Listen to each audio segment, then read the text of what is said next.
Bismillahirrahmanirrahim. Wahyu menjadi satu keistimewaan. Wahyu ialah ajaran Allah yang disampaikan oleh malaikat Jibril kepada orang-orang yang dilantik menjadi rasul, menjadi nabi. Ini wahyu. Ini berakhir dengan Nabi Muhammad sallallahu alaihi wasallam. Selepas zahir Nabi Muhammad tidak ada lagi wahyu. Ditutup. Kalau ada orang mengaku terima wahyu itu pelawak. Kan Allah Taala telah menamakan wahyu dengan kelahiran Nabi Muhammad sallallahu alaihi wasallam. Dengan menerima wahyu menjadikan Rasulullah sallallahu alaihi wasallam mempunyai asas yang meyakinkan lagi hakikat kebenaran ajaran yang dibawa sebenarnya dari Allah Subhanahu wa taala. Wahyu ini tak boleh dipintas oleh syaitan. Syaitan tak boleh pintas.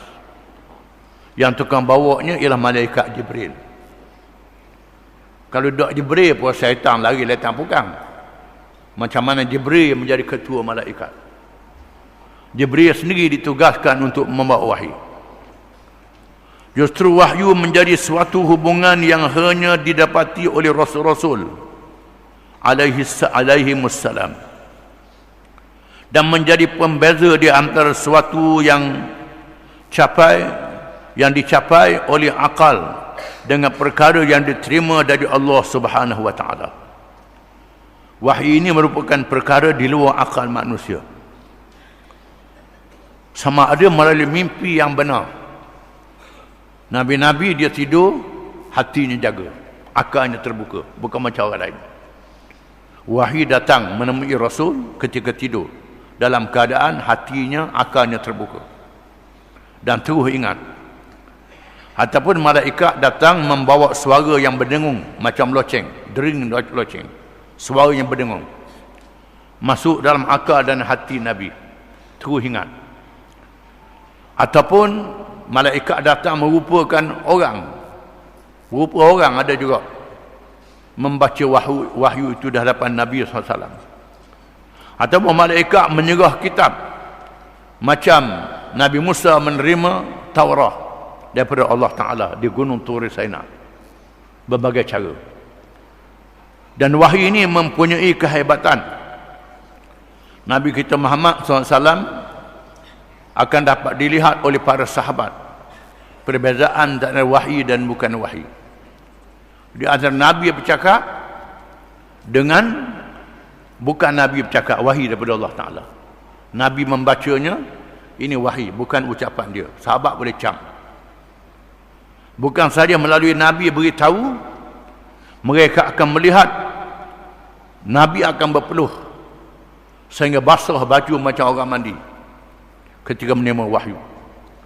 Diriwayatkan kalau Nabi duduk atas unta, sahabat bunyi tulang unta. Tulang unta tu bunyi macam benda yang berat menimpa di atasnya. Ini wahyu.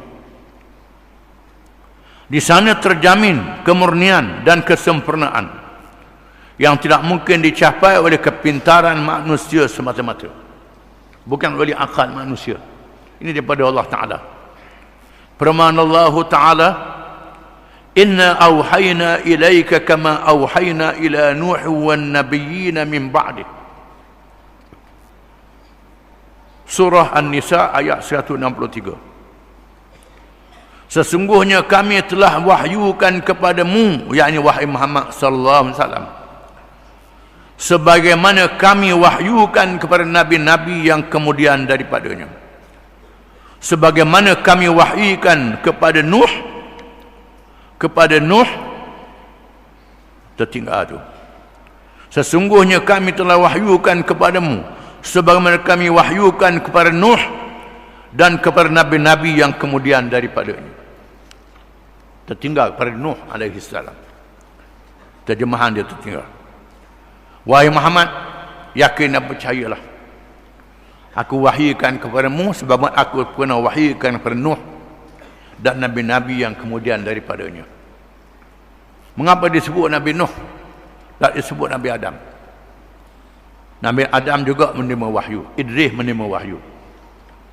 Nuh ialah Nabi yang pertama berjuang, yang sebelumnya tidak menghadapi perjuangan yang dahsyat, kerana manusia dalam keadaan Islam di masa Nabi Adam alaihissalam sehingga 1000 tahun, 10 abad, 1000 tahun selepas wafat atau matinya Nabi Adam alaihissalam, maka berlakulah penyelewengan yang pertama di kalangan manusia, mengadakan patung-patung dan berhala-berhala, menyembah patung, menyembah berhala, dihasut oleh syaitan, melantik Tuhan-Tuhan yang lain daripada Allah.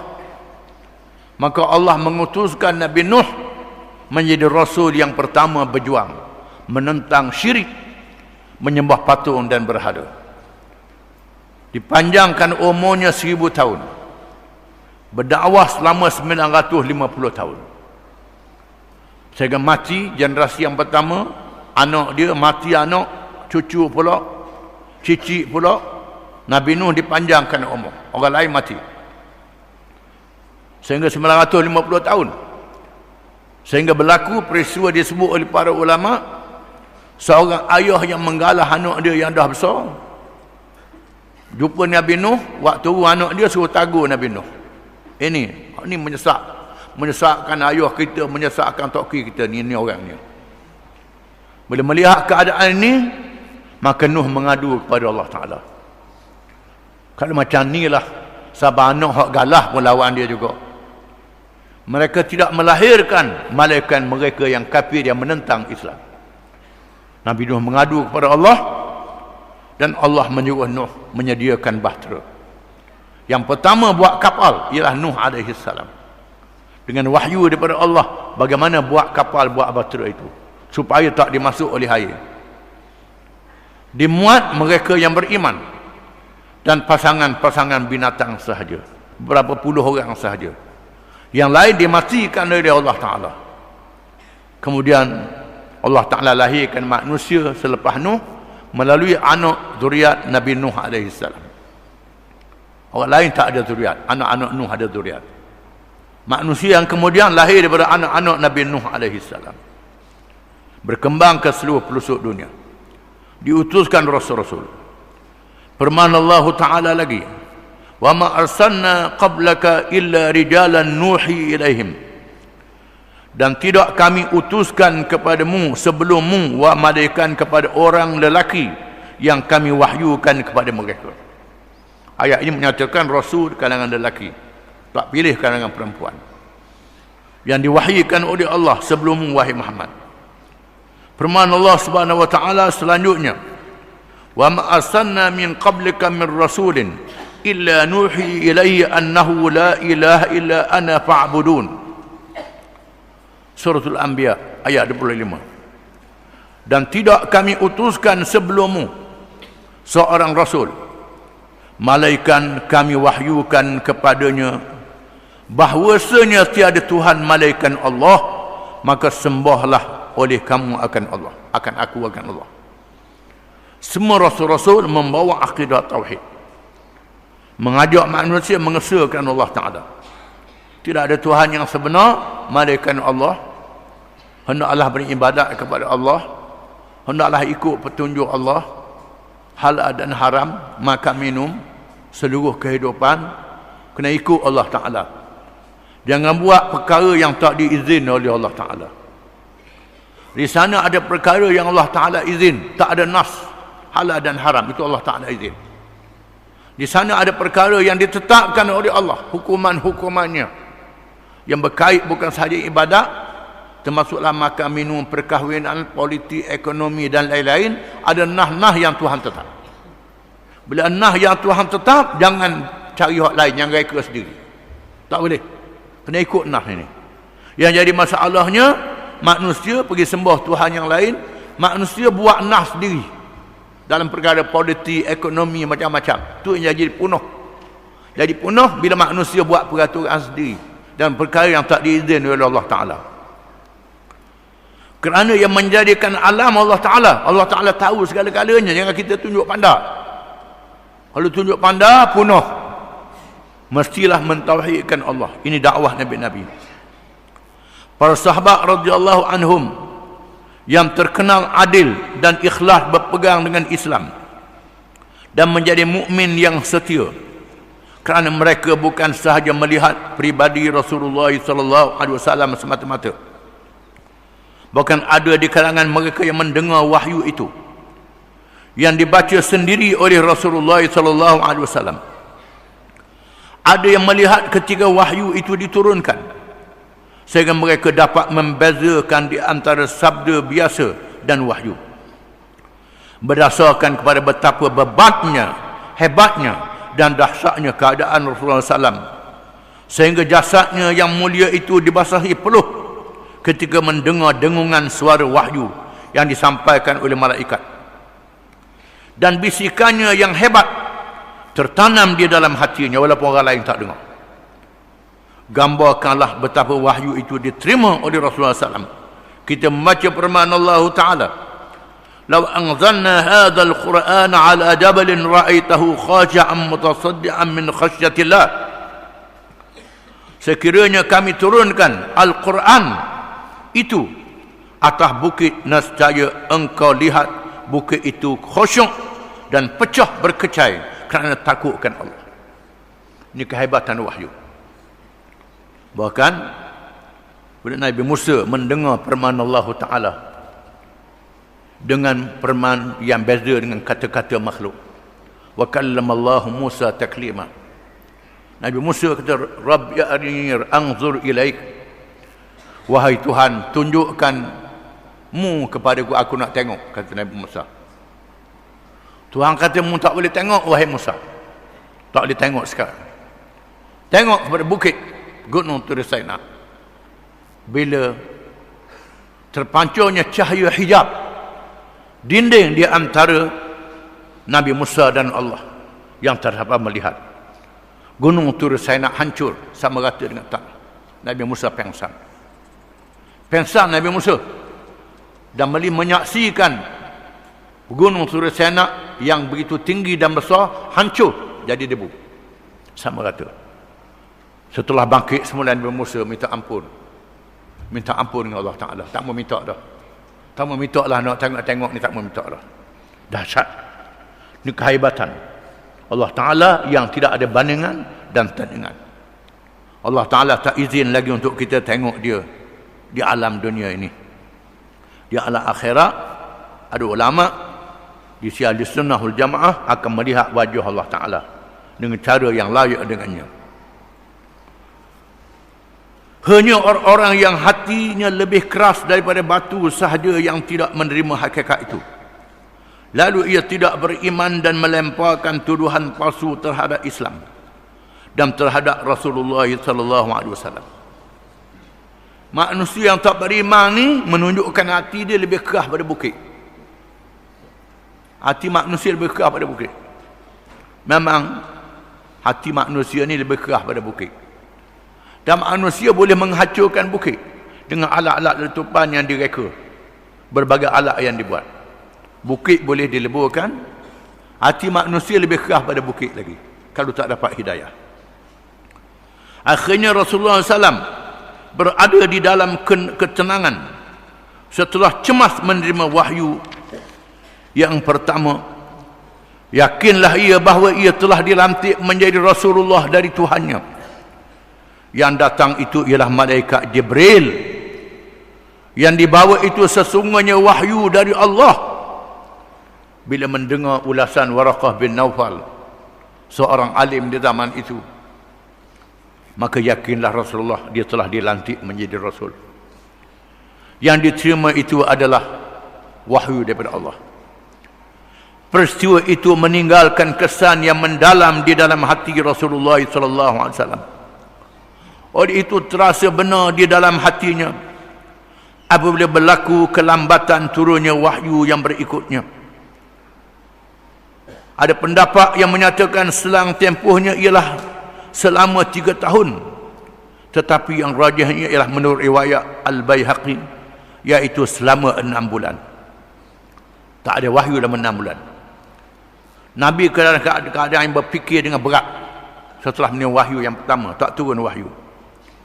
Rasulullah SAW menunggu dengan kerinduan kepada perintah Tuhannya. Kelewatan yang berlaku mengandungi hikmat yang besar, di mana ianya bakal menambahkan keteguhan dan kematangan ketika menerima pembahanan wahyu yang diturunkan selepasnya. Menurut riwayat Al-Bukhari dan dari Jabir bin Abdullah radhiyallahu anhuma, beliau menceritakan apa yang diceritakan oleh Rasulullah SAW tentang peristiwa kelambatan wahyu dengan sabda baginda, "Bainama ana amshi id sami'tu sautan minas sama' farafa'tu basari fa idzal malaku alladhi ja'ani bi Hira jalisun ala kursiyyin bainas sama'i wal ard fara'ibtu." Bukan fara'ibtu bagi atar. Fara'ibtu faraja'tu faqultu zammiluni fadassaruni fa'anzalallahu azza wa jalla. Sedang aku berjalan, tiba-tiba aku mendengar suara dari langit.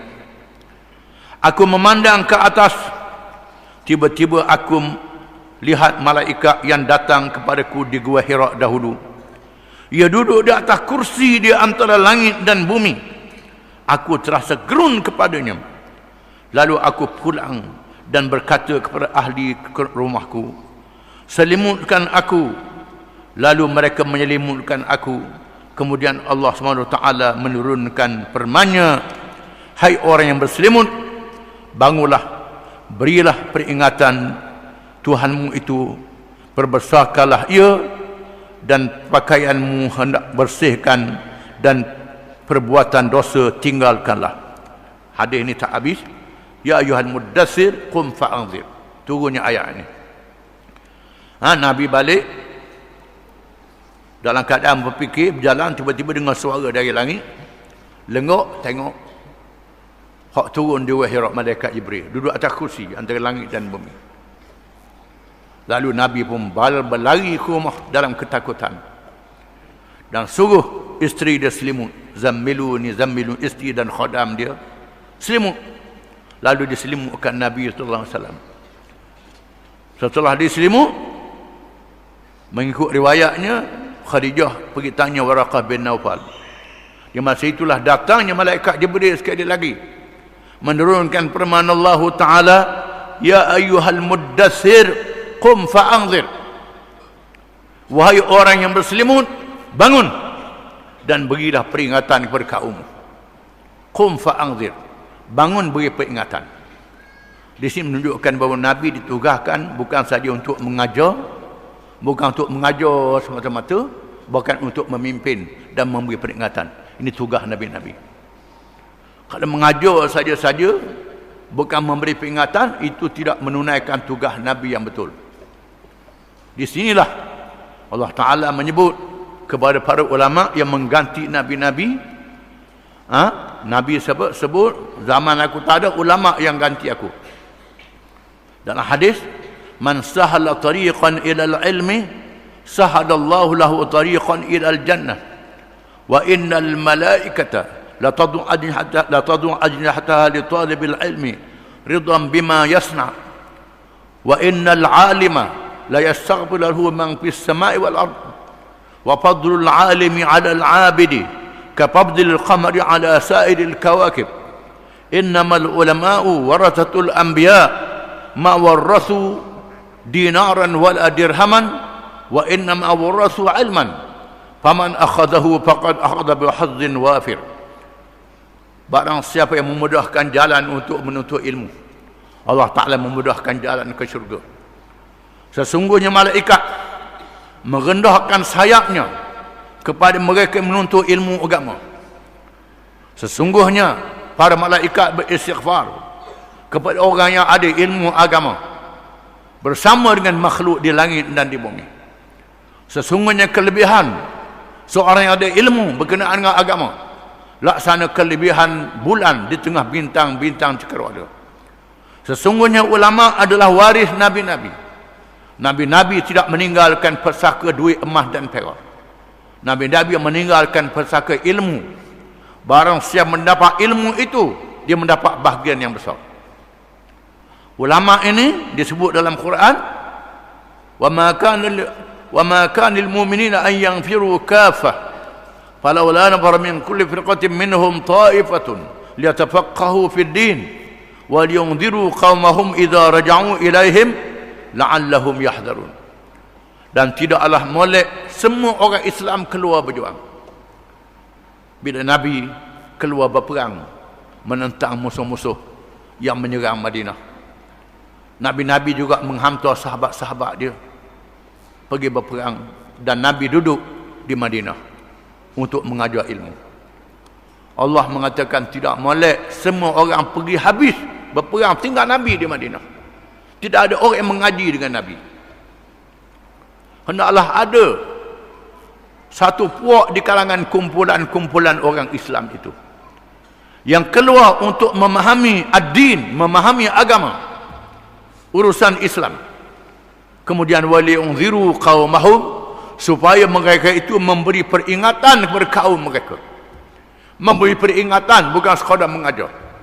Di sinilah Allah Ta'ala menyebut para Nabi yang berselimut, ya ayyuhal muddassir qum fa'anzir, wahai orang yang berselimut, bangun dan beri amaran dan peringatan.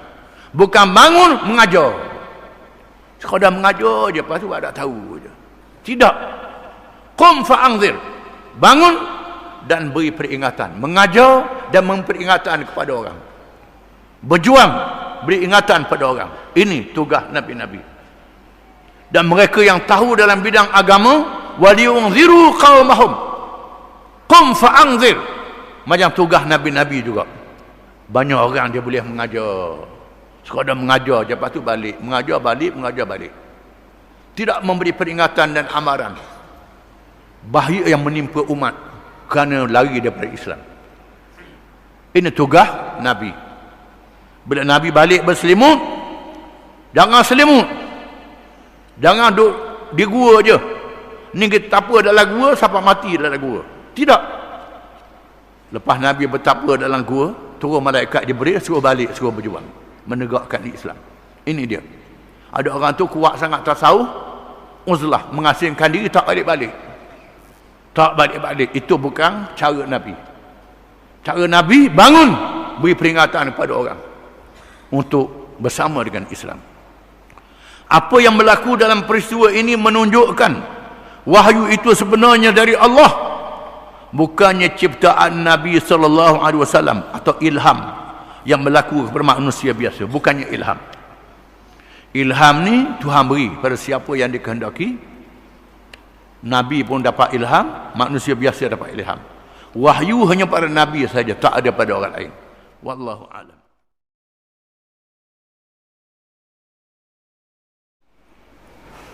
Bismillahirrahmanirrahim. Bermulanya dakwah, maka Rasulullah SAW pun menyahut seruan Allah Subhanahu wa taala dan menunaikan amanah kerasulan yang besar itu dengan memulakan dakwahnya, mengajak manusia kepada Islam di atas prinsip yang dibawa oleh setiap utusan Allah, seperti mana yang dinyatakan oleh firman Allah Ta'ala, وَلَقَدْ بَعَثْنَا فِي كُلِّ أُمَّةٍ رَسُولًا أَنِ اعْبُدُوا اللَّهَ وَاجْتَنِبُوا الطَّاغُوتَ. Surah An-Nahl ayat 36. Maksudnya dan sesungguhnya kami, bukan kamu tu salah dia, dan sesungguhnya kami telah mengutuskan untuk tiap-tiap umat itu akan rasul untuk menyerukan manusia, sembahlah Allah sahaja dan jauhilah taghut. Ini ialah dasar prinsip matlamat semua nabi-nabi dan rasul-rasul alaihi wassalatu wassalam, yang disebut dengan la ilaha illallah.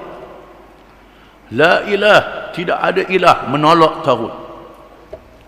Illallah, malaikat Allah sahaja disebut dalam la ilaha illallah. Semua nabi-nabi dan rasul-rasul mengajak manusia supaya mengabdikan diri kepada Allah dan menjauhkan taghut. Apa dia taghut? Taghut ni dalam bahasa Arab disebut dengan sirah mubalaghah. Lafaz yang memberi makna yang sangat melampau. Melampau. Tagha telah melampau. Taghi yang melampau. Taghut yang sangat melampau. Yang sangat melampau disebut sirah mubalaghah dalam bahasa Arab. Yang sangat melampau. Yang melampau melawan Allah Ta'ala. Kerana tidak ada Tuhan yang sebenar melainkan Allah. Melawan Allah pada zatnya, pada sifatnya, pada af'alnya, pada perkara yang semua menjadi milik Allah Subhanahu Wa Ta'ala. Ini tak boleh lawan Allah Ta'ala. Sama ada dari segi rububiyah, dari segi uluhiyah, dari segi asma dan sifat. Rububiyah, uluhiyah, asma dan sifat. Ini perkara yang menjadi milik Allah Ta'ala. Rububiyah, oleh kerana kita mengaji sifat je, tak mengaji asma pun tak mengaji, nama-nama Tuhan tak mengaji, tentang uluhiyah tak mengaji, rububiyah tak mengaji, mengaji bab sifat je, duduk gonyeh hak sifat tu lah, duduk gonyeh hak sifat. Bila orang bercakap tentang uluhiyah, rububiyah, asma ni, kita marah, tapi tak erti. Ini disebut dalam Quran, semua perkara dalam Quran. Mengapa pengajian itu sifat saja? Kerana di zaman Abbasiyah, zaman Islam dimasuki oleh pengaruh falsafah. Pengaruh falsafah yang membicarakan sifat-sifat Tuhan menggunakan akal. Maka ulama-ulama di masa itu mengarang kitab-kitab berhujah menggunakan falsafah untuk menentang ahli-ahli falsafah. Maka jadi perbahasan tentang sifat, tentang nama Tuhan, uluhiyah rububiyah, tak payah orang tahu dah. Orang tahu dah ni. Orang dah bercara. Ini orang zaman dulu. Duduk lawan puak-puak falsafah ni. Maka kita duduk terima kitab-kitab ni, duduk baca ni. Ini sejarah. Tapi perkara ini disebut dalam kitab-kitab tafsir. Baca kitab tafsir Tabari, tafsir Qurtubi, tafsir Ibn Kathir, tafsir-tafsir macam-macam kitab tafsir ni, kita akan bertemu dengan tauhid-tauhid ni. Kalau mengaji tafsir. Tapi banyak mana sangat orang mengaji tafsir. Orang tak mengaji tafsir. Rububiyah ni, uluhiyah kita sebut alhamdulillah. Itu uluhiyah. Alhamdulillah, segala puji bagi Allah. Allah ni al-ilah, al-hulu, al-uluhiyah, ilah. Makna dia saja Tuhan yang layak disembah, tak ada Tuhan yang lain. Itu uluhiyah. Rububiyah, Rabbil Alamin, Tuhan yang mentarbiyah dan mengurus alam ini. Itu Rabbil Alamin, rububiyah. Alam ditarbiyah oleh Tuhan. Tuhan bukan sahaja menjadikan alam, termasuk mentarbiyahkan alam, mengurus alam. Awan ada undang-undang dia, malaikat ada undang-undang dia, manusia ada undang-undang dia, binatang ada undang-undang dia. Binatang air, kawasan air masin, kawasan air tawar, darat, laut, pohon kayu, ini rububiyah. Dia tarbiyah oleh Tuhan yang rububiyah. Rabb, Tuhan yang mentarbiyah. Dalam mentarbiyah ini ada mentarbiyahkan manusia. Mentarbiyahkan manusia. Ini halal, ini haram. Tuhan tarbiyah manusia. Ada perkara yang Tuhan suruh pada akal manusia. Manusia boleh fikir sendiri. Ada apa? Masalah halal dan haram, Allah Ta'ala tetapkan. Ini halal, ini haram. Yang halal baik, yang haram mesti tak baik. Mesti mendatangkan penyakit. Mesti mendatangkan mudarat. Allah Ta'ala kesiang pada kita. Sayang pada kita. Diharamkan kerana merosakkan kita. Berzina merosakkan kesihatan, merosakkan keluarga, merosakkan akal, merosakkan banyak. Diharamkan berzina. Arak merosakkan akal, merosakkan kesihatan, diharamkan. Babi merosakkan kesihatan, merosakkan apa? Dah, Tuhan buat babi. Tuhan buat babi untuk buat baja. Kita ke darah apa baja? Makan baja. Tai lembu untuk buat baja, bukan untuk makan. Untuk makanan binatang, kita ambil pergi makan buat lauk nasi tai lembu. Betul tak betul? Tuhan sudah atur ini untuk ini, untuk ini. Ini rububiyah. Rububiyah. Hukum hudud, pencuri potong tangan. Syarat dia gini. Berzina begini, kisah begini. Tiba-tiba manusia pergi reka undang-undang. Reka undang-undang sendiri dalam perkara yang tak diizin oleh Allah Ta'ala. Perkara yang Allah Ta'ala izin, tak apa. Nak masak nasi banyak mana hari ni? Bilang berapa orang nak makan? Berapa orang? Itu tak sebut dalam Quran. Bila tetamu mari di rumah, nak masak nasi banyak mana hari ni? Buka kita tengok banyak mana? Tak ayah tu betul. Ini Tuhan tak tahu akal. Ini Allah, ini haram. Ini Tuhan sudah tetapkan. Kenapa? Allah Ta'ala, ini rububiyah. Ada manusia yang taghut, melanggar batas Allah dalam rububiyah, mengadakan undang-undang sendiri dalam perkara yang tidak diizin oleh Allah Ta'ala. Ini taghut, melampaui batas Allah Subhanahu Wa Ta'ala. Uluhiyah ni ialah Tuhan yang layak dia sembah, Allah saja yang dia ibadat akan kepadanya. Dia buat patung, buat berhala. Fir'aun mengaku jadi Tuhan. Padri-padri dan sami-sami suruh orang sembah patung berhala. Ini taghut. Ini taghut, melampaui batas Allah dalam uluhiyah. Kemudian Ar-Razzaq, Tuhan yang beri rezeki. Di antara nama Allah Ar-Rahman Ar-Rahim, Ar-Razzaq, Al-Hakamul Adlu, Tuhan yang maha adil. Dia kata dak, undang-undang Tuhan ni zalim. Hudud ni zalim, apa undang-undang lain? Ini taghut. Taghut, menyanggah nama-nama Allah Ta'ala. Tuhan beri rezeki, dak saya beri rezeki ni. Kalau tak sabit saya tolong mapuh mu. Ini taghut. Ini taghut, lupa pada Allah Ta'ala. Melampaui nama-nama Allah Ta'ala. Sifat-sifat Allah Ta'ala, melampaui nama-nama Allah Ta'ala. Allah Ta'ala mengetahui perkara yang gaib. Tak tahu perkara yang gaib malaikat Allah. Nabi-Nabi dia tahu benda gaib, hak Tuhan beritahu. Yang Tuhan beritahu, Nabi tahu.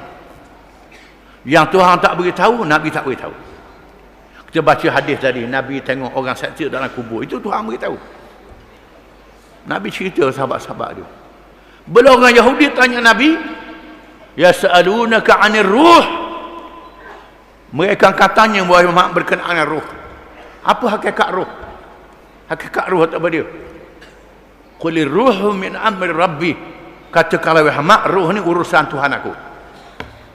Jangan jawab Muhammad tentang ruh ni urusan aku. Bila orang tanya mu, kata ruh ni urusan Tuhan aku. Allah bin Salam yang menyoal Nabi SAW beberapa soalan sebelum dia masuk Islam. Allah bin Salam ni ialah pendeta Yahudi yang bijak, dihormati oleh orang Yahudi di Madinah, ditugaskan untuk berdebat dengan Nabi. Dia soal Nabi 3 soalan. Soal Nabi jawab. Soal Nabi jawab. Tanya tentang roh, Nabi tak jawab. Ini urusan Allah. Oh, ini Rasul sungguh. Rasul sungguh. Kalau aku tanya tentang roh, hak Tuhan nak beritahu, dia cerita juga ni layak buruk.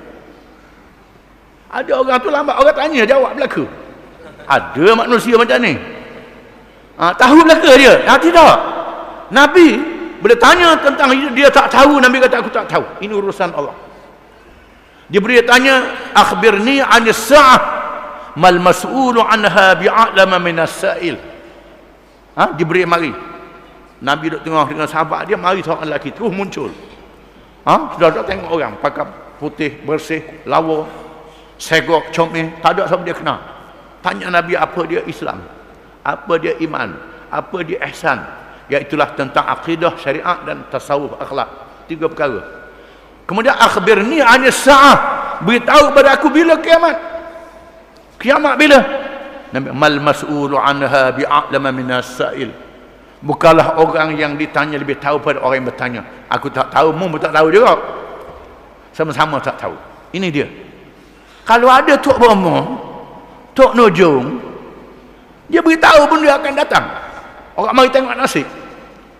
Tanya nasib saya macam mana? Dia tak tahu nasib dia. Kita bodoh kita tanya dia nasib kita pula. Ini ada jenis manusia. Dia tanya tukang ujung ni apa nasib dia, nasib saya apa. Tuk ujung tengok nasib, nasib apa boleh pitih.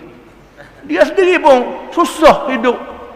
Ambil upah nujung pula. Nasib dia tak pakat kawan. Kita tanya dia, ini termasuk dalam taghut. Taghut iaitulah meletakkan sifat Allah pada makhluknya. Ini taghut. Jadi tugas nabi-nabi dan rasul-rasul alaihi wassalatu wassalam mengajak manusia meninggalkan taghut, meninggalkan berhala, meninggalkan pemujaan yang lain daripada Allah, meninggalkan kerajaan-kerajaan yang tidak melaksanakan syariat Allah. Ini tugas nabi-nabi. Syariat Allah dia buat syariat lain, tinggal ni tegakkan syariat Allah Ta'ala. Semua nabi-nabi tugas dia ialah mengajakkan kepada ubudullah, abdikan diri kepada Allah, la ilaha illallah, tak ada Tuhan yang sebenar melainkan Allah, dengan makna ubudiyah lillah subhanahu wa ta'ala, uluhiyah rububiyah lillah subhanahu wa ta'ala, wa janibut taghut, dan jauhkan taghut.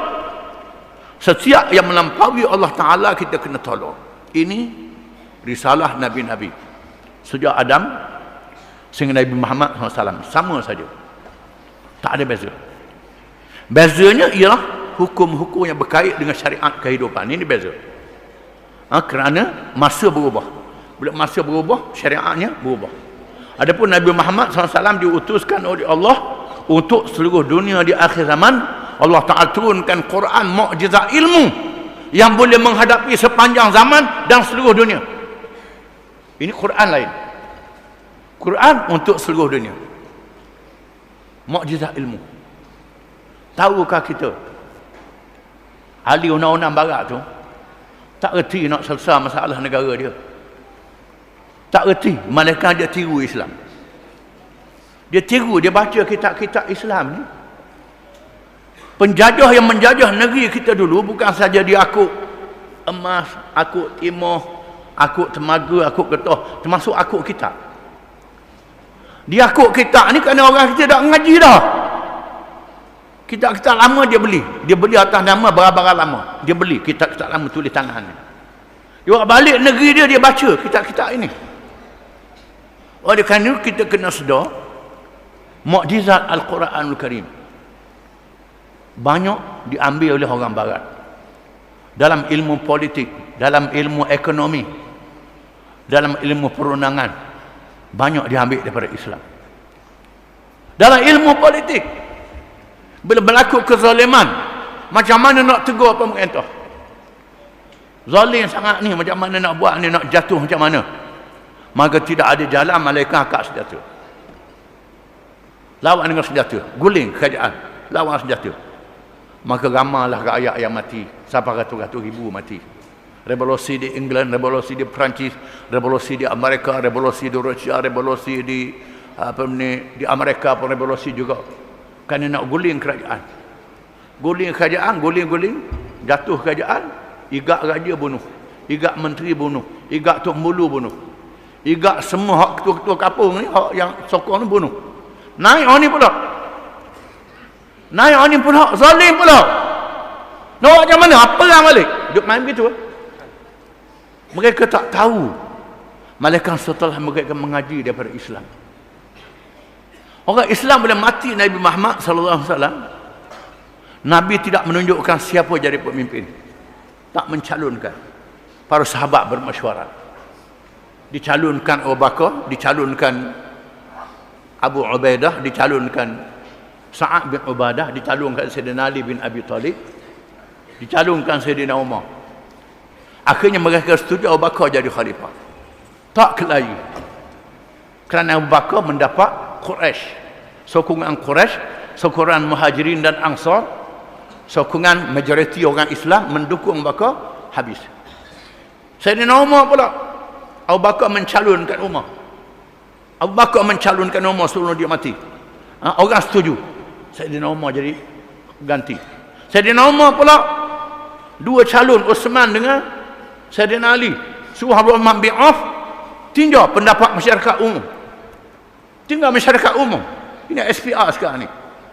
Abdul Rahman bin Auf berlaku sebagai SPR, meninjau pandangan umum, tanya muslimat, tanya muslimin, tanya jumpa rumah-rumah, majoriti itu Saidina Osman, pilih Saidina Osman. Saidina Ali berlaku darurat kerana uhara orang bunuh Saidina Osman. Sebahagian besar sahabat setuju Saidina Ali. Maka ulama-ulama tulis dalam kitab fiqh ada. Kitab Ahkam Sultaniyah dalam mazhab Syafi'i, Ahkam Sultaniyah dalam mazhab Hanbali, Abu Ja'far al-Farra, Siyasah Syariah Ibnu Taimiyah dalam mazhab Hanbali. Kemudian ada lagi As-Saidul Kabir, macam-macam kitab dalam mazhab Hanafi. Dalam mazhab Maliki, Muqaddimah Ibnu Khaldun, mazhab Maliki. Orang putih baca kitab ni. Baca kitab ni lalu mereka membuat demokrasi moden yang ada pada hari ini. Cumanya agama tak ada, iman tak ada, akhlak tak ada. Kita Islamnya ada dosa dan pahala. Yang celaru hari ini kerana buah dosa pahala ni. Orang putih ambil daripada Islam. Cuma dia tinggal hak dosa pahala ni. Masa berlaku perang dunia yang pertama. Perang dunia yang pertama, juta-juta manusia mati. Perang dunia yang kedua, juta-juta manusia mati. Ahli undang-undang antarabangsa mesyuarat di Belanda, macam mana nak gubah undang-undang antarabangsa. Mereka tak bertemu macam mana nak buat undang-undang antarabangsa. Malaikat setelah mereka mengkaji Al-Quranul Karim yang terjemah dalam bahasa Inggeris, dalam bahasa Jerman, dikaji ayat-ayat Quran, baru boleh buat undang-undang antarabangsa. Ini kerasulan Nabi Muhammad SAW. Kita sendiri pun tak tahu hal ni, kena sedar. Bank nak simpan duit banyak nak simpan, mesti simpan pada orang yang amanah. Siapa buat bank? Nabi kita Muhammad sallallahu alaihi wasallam. Kita baca dalam sirah Nabawiyah, kita akan bertemu bila Nabi nak berhijrah dari Mekah ke Madinah. Nabi suruh Saidina Ali, mu jangan hijrah lagi, Ali duduk di Mekah. Tujuannya apa? Tujuannya mu kena suruh balik orang Sipang ni, mu kena suruh balik ke tuan dia. Kerana Nabi dianggap sebagai seorang yang amanah, duduk di rumah Khadijah. Maka orang-orang Quraisy sipang barang di rumah Nabi, rumah Khadijah. Nabi sipang secara mudharabah, bukan secara riba. Nabi sipang, Nabi tak buat. Bila nak berhijrah, ambil dengan buku buat lagi ke Madinah. Tidak. Ini amanah. Walaupun yang sipang barang tu orang kafir. Orang kafir percaya pada Nabi. Sipang, wahai Ali, mungkin nak suruh balik barang ni. Ini adalah tindakan bank dalam Islam. Orang kafir belajar daripada Islam. Air pahit, bekalan air pahit. Bekal air pahit ke rumah-rumah ni, siapa yang buat? Orang Islam dulu. Siapa yang buat? Zubaidah, isteri pada Harun al-Rashid, yang mengepalai projek bekalan air bersih di Makkatul Mukarramah daripada lembah Hunain. Mengumpulkan air di lembah Hunain, kemudian disalurkan kepada jamaah haji yang datang ke Mekah. Mekah payah air. Ini orang Islam yang dulu, 1000 tahun dulu. Orang Islam, semua orang Islam dulu. Ini ialah mukjizat Al-Quranul Karim. Mukjizat Al-Quran, banyak ayat-ayat Quran dalam semua bab ada berlaku dalam Quran ni. Jadi Nabi Muhammad ni ialah Nabi untuk seluruh dunia. Kalau lawan Nabi Muhammad, jawab dia kacau. Bukan sahaja agama jadi kacau, termasuklah politik pun kacau, ekonomi pun kacau. Kerana bila dipisahkan urusan dunia daripada agama, tak ada dosa pahala. Tak ada dosa pahala, kau sukalah. Nak menipu ke, nak rasuah ke, nak ambil duit negara, nak apa ke, ada apa ni hal dunia je. Bukan payah apa kita gomoh dunia ni. Kalau dosa pergi Mekah buat umrah, susah masalah. Agama suku, politik suku. Dia kata minyak dengan air tak campur. Dia tak tahu minyak ada dia campur dengan air, minyak tak pakar, air pun tak ada pakar, dua-dua tak pakar belaka. Ni dia tak tahu. Di sini letaknya Islam. Jadi Allah Ta'ala tugaskan Nabi untuk menegakkan Allah, ajaran Allah, Islam dalam semua urusan kehidupan kita dan menghadapi taghut. setiap yang melampaui batas Allah SWT. Dakwah itu dilakukan dengan penuh kebijaksanaan. Cerita dia panjang, wallahu a'lam.